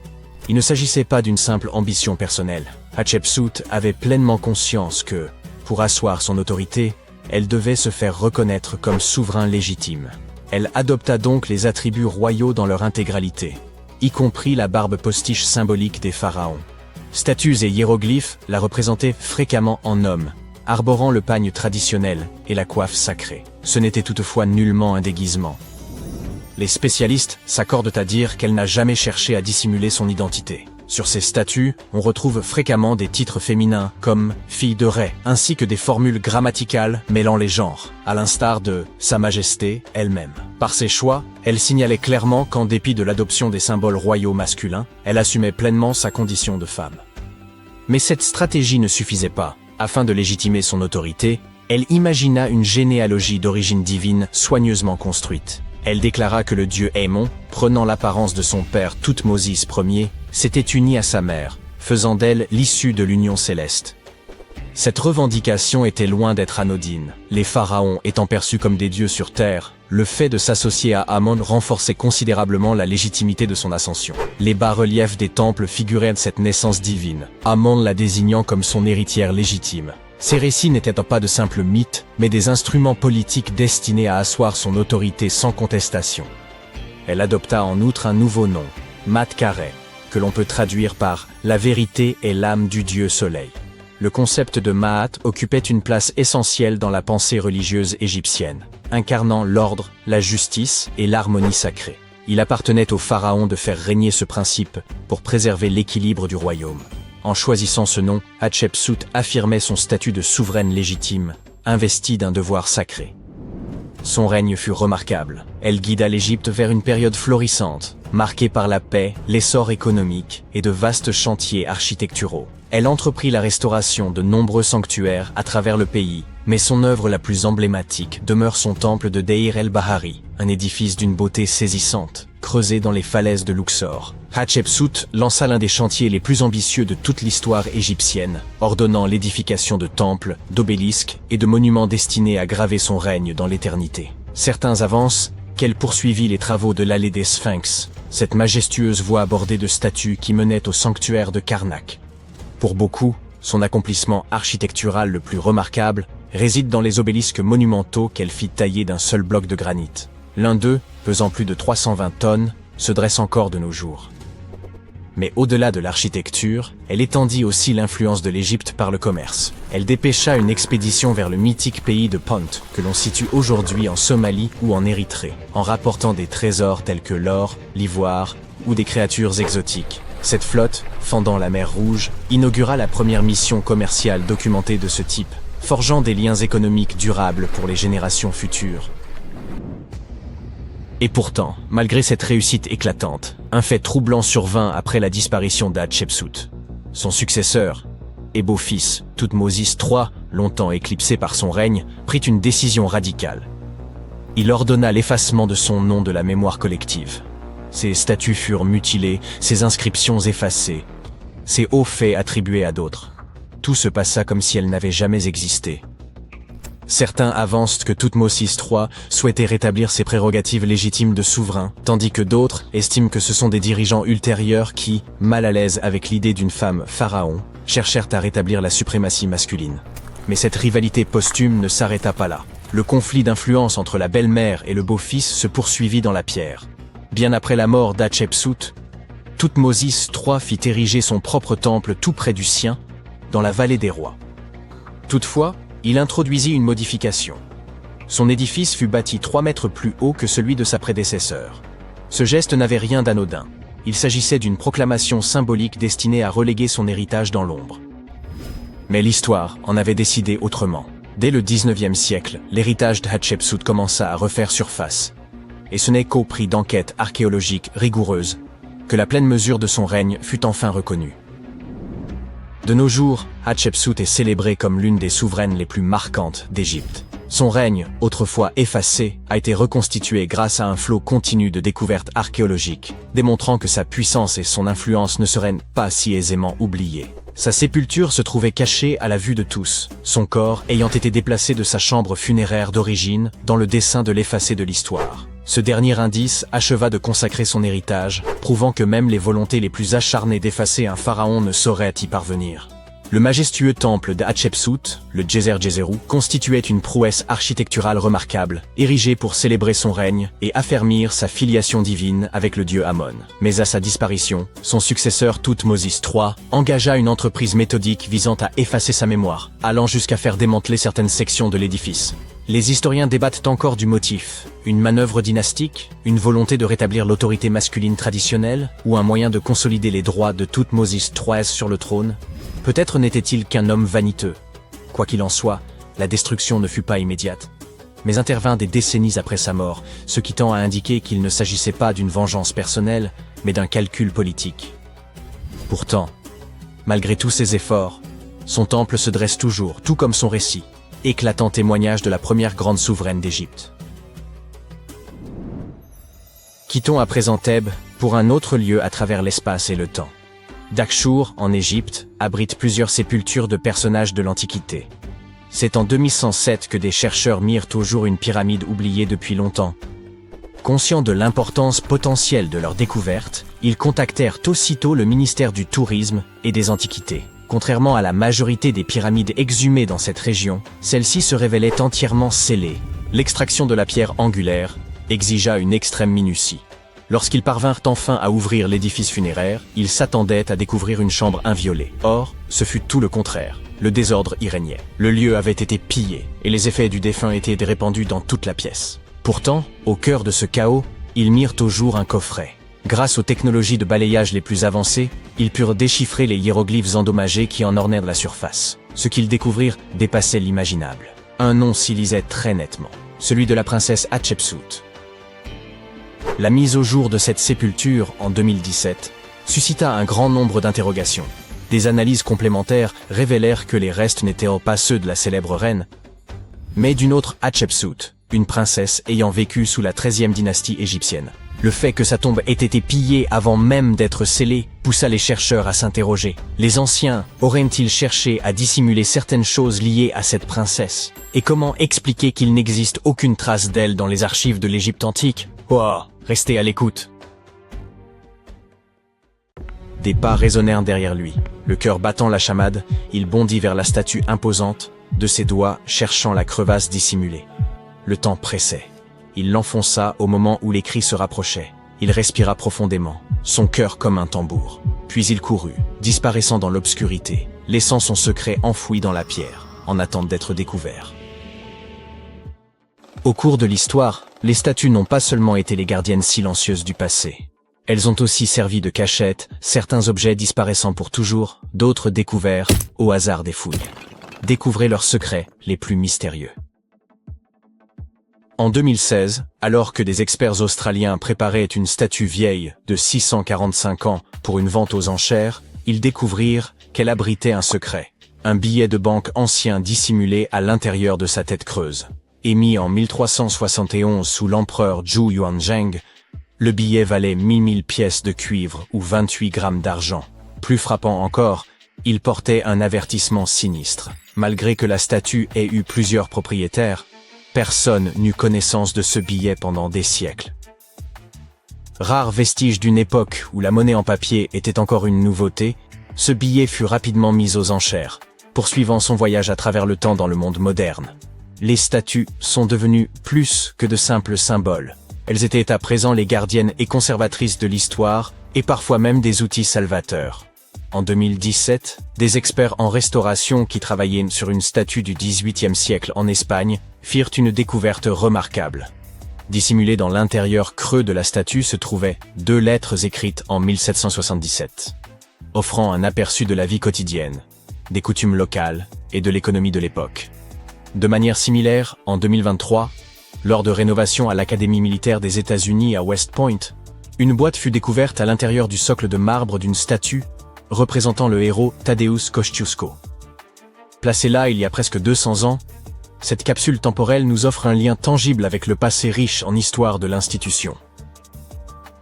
Le mystère entourant les statues et leur potentiel à dissimuler des secrets s'étend à certains des monuments les plus emblématiques du monde. Peu d'endroits sont aussi enveloppés de mystères que le Grand Sphinx de Gizeh. Pendant des siècles, archéologues, historiens et explorateurs ont spéculé sur ce qui pourrait être caché sous sa massive silhouette de calcaire. Certaines personnes pensaient que le Sphinx dissimulait la légendaire salle des archives, une hypothétique bibliothèque contenant un savoir ancien, peut-être même la sagesse perdue de l'Atlantide. Ces dernières années, les avancées technologiques des radars à pénétration de sol ont révélé des cavités sous le Sphinx, amenant de nombreux experts à croire que la statue pourrait cacher des chambres ou des passages encore inconnus, certains éventuellement liés à des tombes royales ou à des structures souterraines. L'existence potentielle de chambres cachées sous le Sphinx captive notre imagination depuis des générations. Mais ce qui est peut-être encore plus intriguant, c'est le travail récent, effectué par des chercheurs de l'Université de New York, qui ont étudié les forces environnementales qui ont façonné le Sphinx. Après avoir modélisé l'impact des vents anciens, les chercheurs ont pu conclure que le Sphinx avait été initialement formé par une érosion naturelle, avant que les humains ne perfectionnent davantage sa forme. De telles révélations ouvrent de nouvelles voies pour comprendre la fonction du monument, ainsi que l'importance culturelle et spirituelle qu'il détenait à l'époque. Les anciens Égyptiens vénéraient Sobek, le dieu à tête de crocodile représentant la puissance et le Nil, et momifiaient souvent des crocodiles pour lui rendre hommage. Ces créatures étaient déplacées dans des temples ou des tombes en tant qu'offrande aux dieux ou pour garantir un passage sûr vers l'au-delà. Récemment, un groupe de chercheurs s'est lancé dans une étude intéressante sur un crocodile momifié par les embaumeurs égyptiens. Ils ont utilisé un scanner qui leur a révélé toutes sortes de détails fascinants sur la façon dont ce crocodile avait vécu et ce qui était arrivé à son corps par la suite. Pour les anciens Égyptiens, les animaux n'étaient pas simplement des compagnons domestiqués. Ils jouaient un rôle majeur dans leurs rituels, servant de passerelle entre les humains et les dieux. Les faucons, par exemple, étaient associés à Horus, la divinité solaire, car leur vol les rapprochait du soleil. Les chats étaient liés à Bastet, déesse mère féroce et protectrice. Les crocodiles étaient parmi les animaux que l'on momifiait le plus souvent. On considérait ces reptiles comme des symboles de Sobek, le seigneur du Nil, dont la présence annonçait la crue annuelle qui apporterait l'eau et le sol fertile nécessaires à l'agriculture. Dans le passé, l'étude de tels artefacts risquait souvent d'endommager la momie, mais grâce aux techniques d'imagerie moderne, les chercheurs ont pu examiner le crocodile sans l'abîmer. Les radiographies et les scanners ont révélé que le système digestif du crocodile était rempli de petites pierres appelées gastrolites, que les crocodiles ingèrent souvent pour faciliter leur digestion et maintenir leur flottabilité. Au milieu de ces pierres, ils ont aussi trouvé un hameçon en métal et un poisson. Cela suggère que ces grands crocodiles momifiés étaient capturés dans la nature à l'aide d'hameçons et de poissons. Cela correspond à ce que les historiens grecs anciens ont écrit sur la vie en Égypte.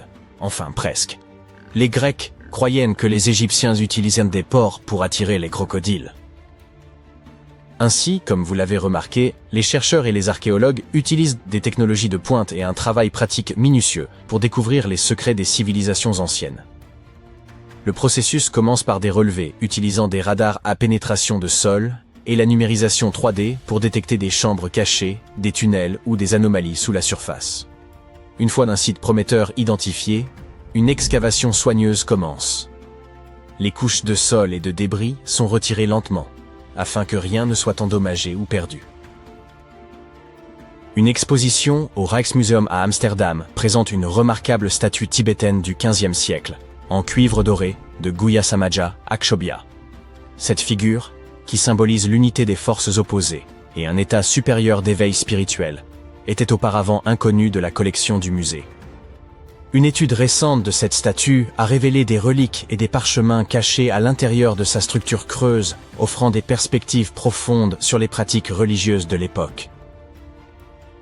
L'exposition présente plus de 75 chefs-d'œuvre d'Asie, parmi lesquels la statue récemment acquise de Guhyasamaja Akshobhya, et met en lumière le savoir-faire complexe et la signification spirituelle enracinée dans de tels artefacts.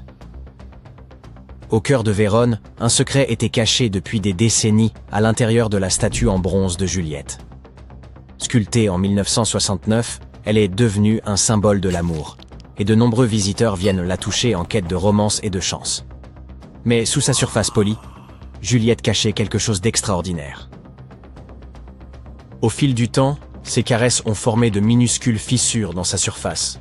Les amoureux du monde entier glissèrent des lettres à l'intérieur de ces fissures, des confessions, des supplications désespérées, des promesses éternelles. Certains y jetaient des clés, scellant leur amour, avec des cadenas devenus alors impossibles à ouvrir.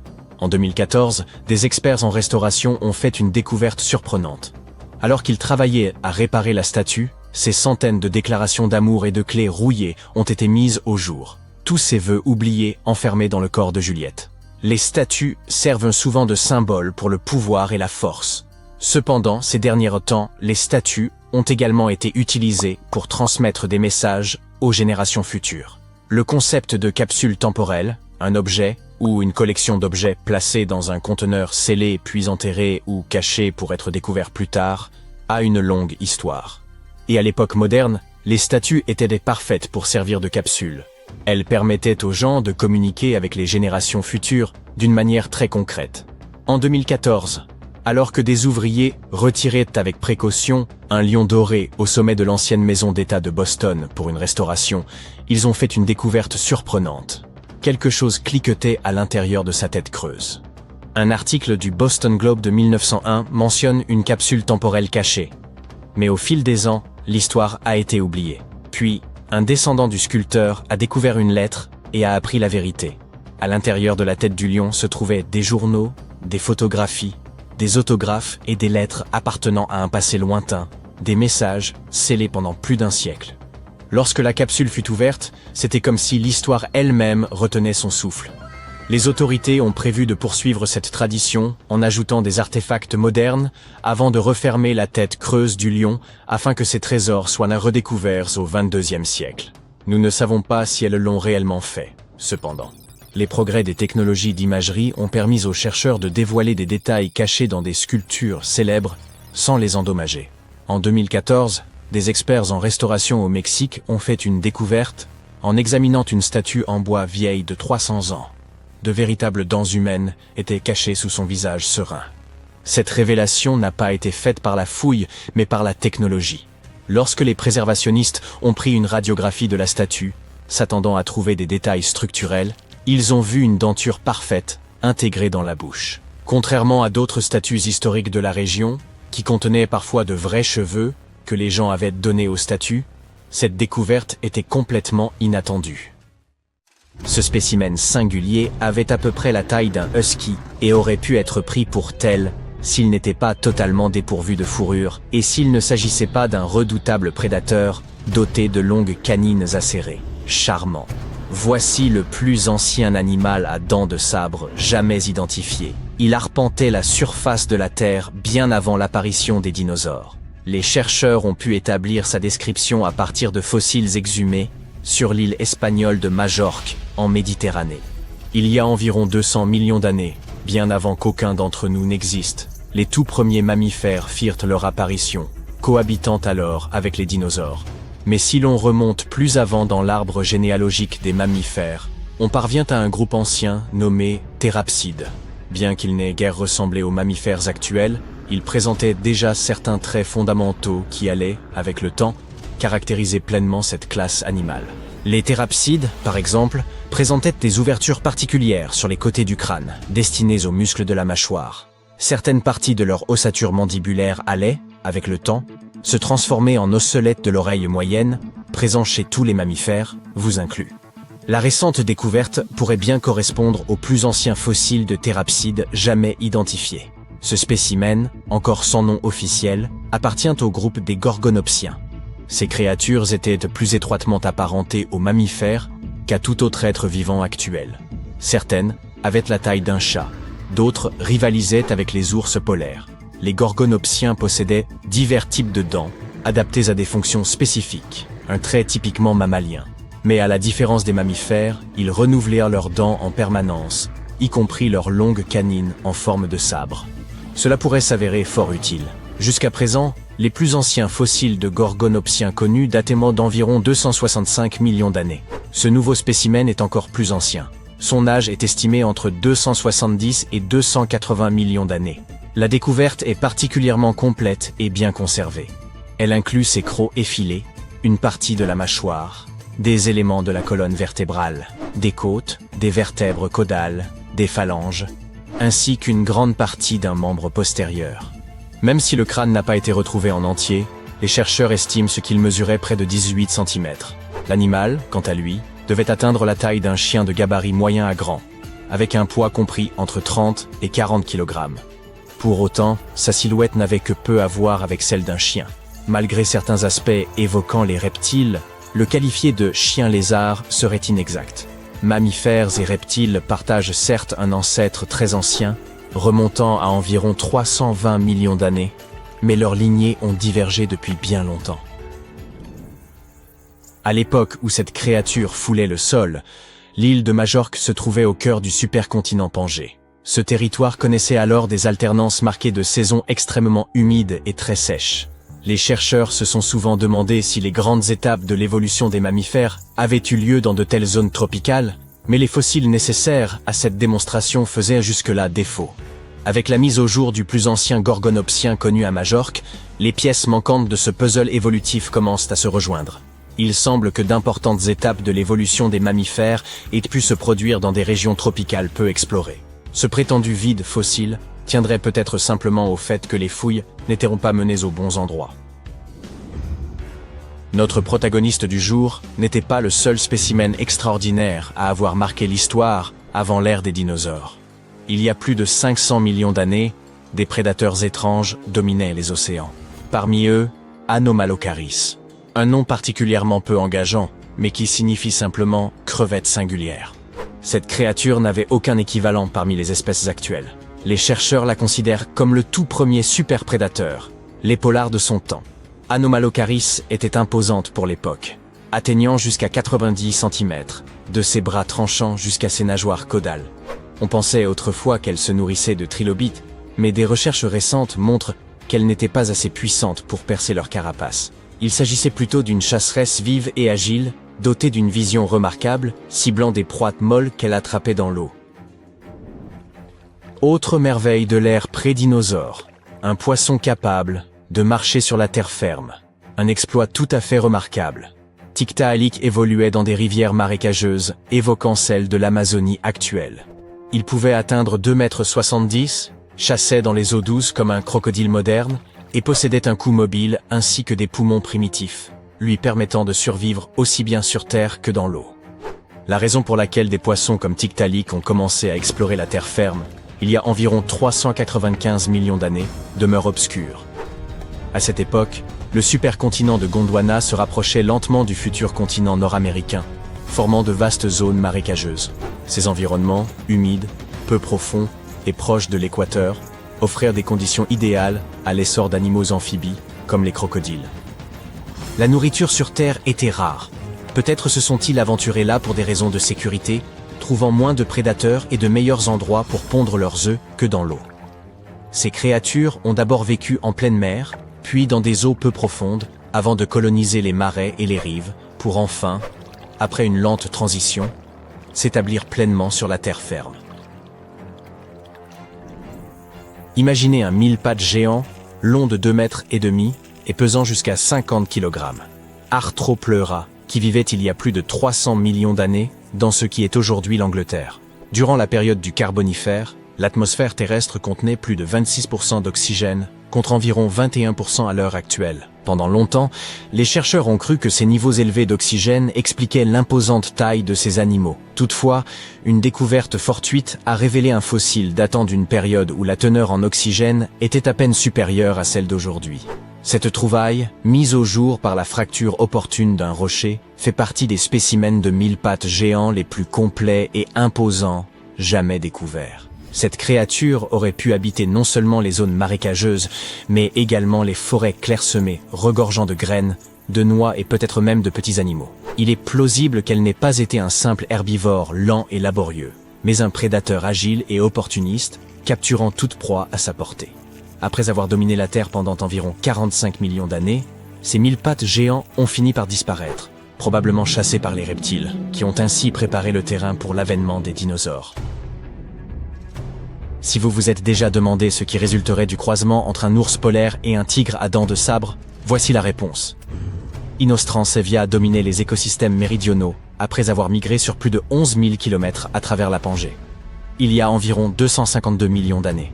Sa peau, aussi résistante que celle d'un rhinocéros, et ses canines massives, parfaitement adaptées pour déchirer les chairs, en faisaient un redoutable coureur. Une fois installé dans ce qui est aujourd'hui l'Afrique du Sud, il supplantait une grande partie des prédateurs locaux. Cependant, sa suprématie fut de courte durée, car vers la fin de la période permienne, d'immenses éruptions volcaniques provoquèrent des changements climatiques profonds, entraînant la disparition d'environ 90% des espèces vivantes. Les grands prédateurs, caractérisés par leur croissance lente et leur rareté, sont souvent les premiers à succomber lors de telles extinctions massives. Et c'est ainsi que notre protagoniste disparut. Notre dernière créature du jour est une libellule géante qui vivait il y a environ 300 millions d'années. Avec une envergure excédant les 60 cm, 2 paires d'ailes, 6 longues pattes épineuses et d'énormes yeux globuleux, Meganeura est sans doute le plus grand insecte volant à avoir jamais existé, surpassant largement les libellules actuelles, qui sont ses lointaines parentes.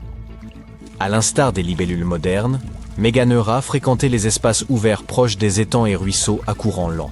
Toutefois, elle ne se nourrissait pas uniquement de petits insectes, mais dominait ces milieux en tant que prédateur principal, capturant proies diverses en plein vol, y compris d'autres insectes volants, de petits amphibiens, voire des animaux proches des lézards, grâce aux épines de ses pattes formant un véritable piège volant. Les premiers fossiles de Meganeura furent découverts en France en 1880 dans des roches riches en charbon. Leur conservation remarquable permettait d'observer le dessin précis des nervures alaires. Les chercheurs estiment que cette taille exceptionnelle résultait de l'absence quasi totale de concurrence chez les vertébrés et d'un taux d'oxygène atmosphérique bien supérieur à celui d'aujourd'hui durant le Carbonifère.